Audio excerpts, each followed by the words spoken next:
Hey, how's it going everyone? It's been a while since I've done a solo video, let alone one talking about Onimusha. Of course, I know I'm a bit late on covering this information, but you'll have to excuse me since I just went through the process of moving to a new country and I'm still not fully settled in just yet. That being said, without any further delays, let's talk about the Onimusha anime. Now, I gotta say this right off the bat, if Onimusha were truly dead or shelved like a certain leaker would have you believe, then we would not be getting an anime at all. Think about it. Why would Capcom ever greenlight a project like this if they were truly done with it, whilst also not having the confidence in the franchise returning? It doesn't make any sense to me why a franchise that is supposedly being shelved is getting anything new related to it if it was really being put aside for a later time, if at all. So I'm of the opinion that seeing this anime get announced is a good sign that eventually we will get more Onimusha in the future. However, whatever we could be getting at this time is still very uncertain. Although I do have a statement from Capcom that I will share towards the end of the video in relation to the anime that might lead to some hope here in the future. Now, I'd personally hope that at the very least they'd remaster the other games to try to get more people into the series or to bring old school fans like myself back into the series. Although I would not be surprised to see Capcom making a new game for the series, if not rebooting the series entirely, given that Dawn of Dreams is the worst selling game. The reason I feel this is likely going to happen is that samurai games are on the rise again, with games like Ghost of Tsushima,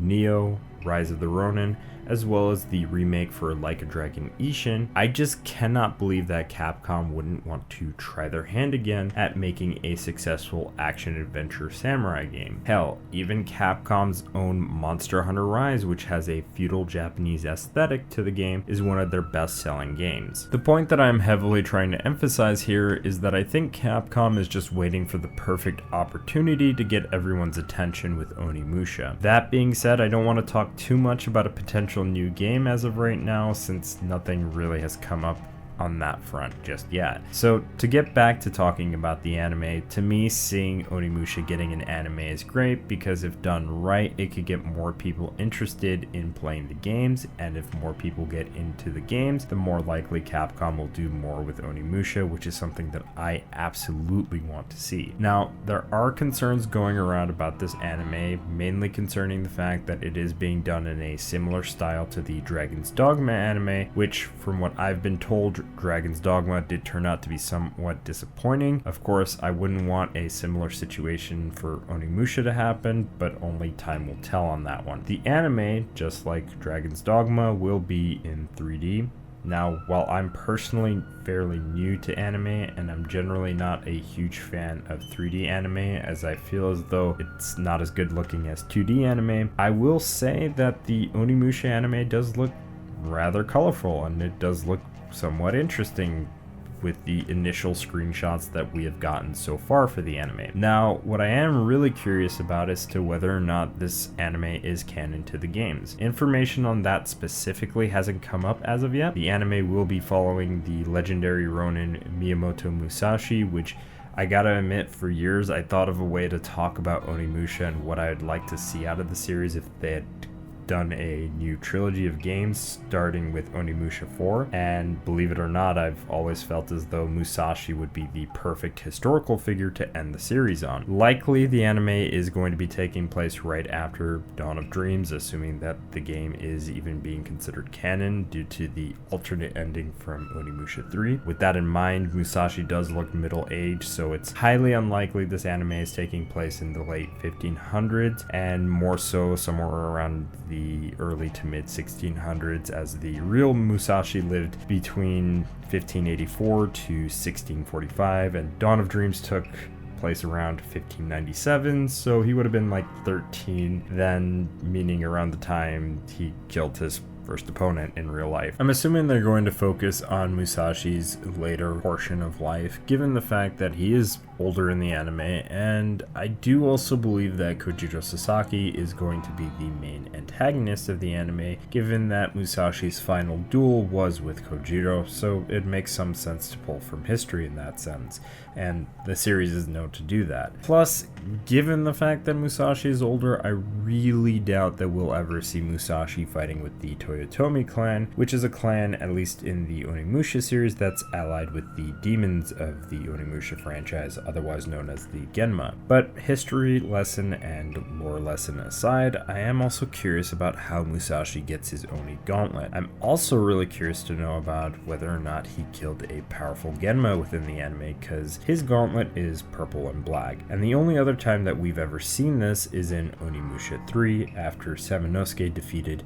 Nobunaga Oda and sealed his soul within his gauntlet, which caused his gauntlet to turn black and red by the end of Onimusha 3. It also seems that Musashi has acquired either a lightning or air Oni jewel, which is active on his gauntlet. That's got me thinking about what kinds of Oni weapons we'll see Musashi use throughout the anime. He's definitely going to have dual swords since he's famous for wielding two swords at once in real life. In the games, we've had lightning, fire, wind, earth, air, and ice-based weapons, not to mention the Bishaman weapons that combine the powers of several elements, or the Oni sword that Samanosuke merges with Nobunaga's sword, making a purified version of it. Part of me is thinking that the anime will see Musashi have Oni weapons that are tied to the elements featured in the Book of Five Rings. The Book of Five Rings is a set of teachings written by Musashi himself, and I'd personally have read the book many years ago. I would highly recommend it if you are into history like myself. Anyway, the reason why I would think this is because each chapter in the book follows specific elements. These chapters are as follows: the Book of Earth, the Book of Water, the Book of Fire, the Book of Wind, and the Book of Void. So my thought is that as we follow Musashi gaining each one of his Oni weapons, they'll be subtly making a reference to the book. Also, given that Musashi did craft a boken out of an ore in real life, I think it'd be super cool to see him craft his own Oni weapon that makes use of Void. In that respect, it'd be the first time any main character in the Onimusha universe has ever made their own Oni weapon, and I'd expect it from then on to be known as either the Bishaman ore or the Bishaman boken.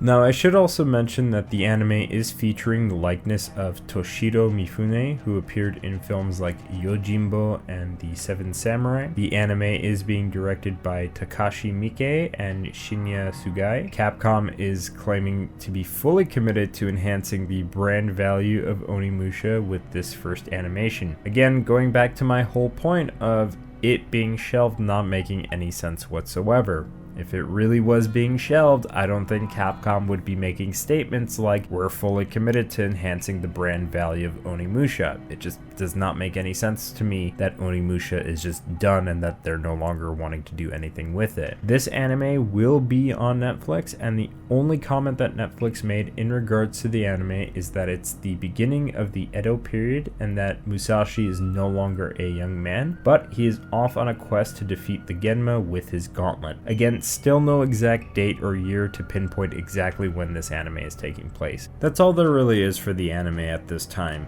I really hope this anime turns out well, and I can't express that enough. As a fan of Onimusha, I want this series to return to full force so that both old fans could return to a franchise that they really enjoy and love, while new fans could come into this franchise and experience what makes this franchise so incredible. But I think I've talked enough about this, so I really want to know what you all think down in the comment section below. Anyway, with that all said, I hope you all enjoyed today's video, and I hope to see you all in another Onimusha video, whether it be talking about the games or talking about this anime. I hope that's very soon. With that all said, I'll see you all in the next one. Matane.